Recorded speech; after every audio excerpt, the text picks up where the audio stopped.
one of the things about luxury is the balance between what you share and the mystique you keep. Yeah?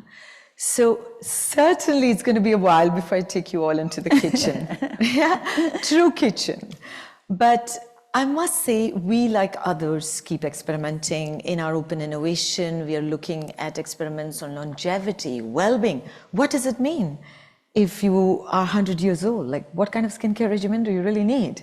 You know, we are constantly thinking about how to make the client experience even better. I think about future of cities. 70% of our people are going to be living in cities because of urbanization, and how they live, how they work, how they engage is different. Yeah? We are constantly working with all the cultural institutions of the world. Many cultural institutions of the world, and we're deepening our association with them, from the Power Station of Art in Shanghai to the Guggenheim, because we feel that artists know where the world is going. They can sense it, they can smell it, they express it. And if we can learn more, be curious, we can then do more and understand more and be relevant. Because you cannot take longevity for brand for granted. You stay in public consciousness and you have the iconicity because you're relevant and timely and constantly modern. So we are constantly curious about the world, constantly looking at what's going on, what are the trends that we can look at. So for example, one of the things we think a lot about is this fragmentation of attention. I mean, we can't live without our phone. We look at it 2,000 times a day. Our capacity for deep thought, our capacity has gone. We have the attention of a goldfish today.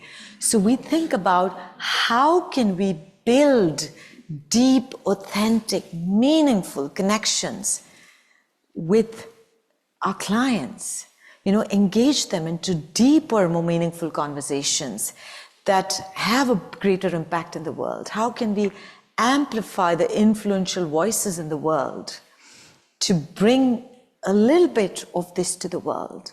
Thoughtful, meaningful connections, authenticity in values, living, community connectedness, all the good stuff that our fragmentation of attention has taken away from us.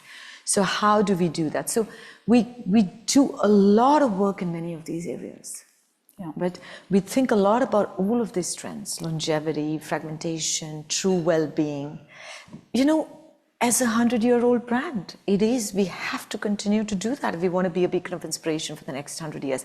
And there's so much to look forward to. I mean, Matthew Blazy is coming, embarking on a new chapter of creativity. First, creative artistic design. New York is getting a show on December 2nd. Yay! It's going to be fantastic. We'll all be there. Thanks for the invitation. His debut Métiers collection. So the energy of New York. I mean, the resilience in the US is something. You know, I came here and I was thinking, oh my God, it's going to be, you know, unsettling, complex. And I see resilience. I see reasons for cautious, hopeful optimism. So there's so much to look forward to. I mean, we launched our first fragrance after 8 years, Sean So Splendid. It's the #1 fragrance in the US at the moment. Stefan, it needs to stay #1 for the next many years. But, you know, it's the #1 fragrance in the country at the moment. I mean, it's doing really well across the world. But it's this beautiful creations. I mean, constantly focusing on creative products, new usages, new artistic designers, bringing in all that. And our flagship store for watches and fine jewelry on 5th Avenue. If you haven't been there, I would urge you to go there. It is spectacular. And it's a beautiful place where you can forget all about technology, phones, and have a meaningful, thoughtful connection. Yeah. So, you know, so there's a lot to look forward to. There is, and I think, you know, but speaking to you, what really is in the back of my mind is this idea of not taking for granted that an institution exists. And that's definitely coming across because... And shaping what's next. Yeah, absolutely. Never being... Complacent, never.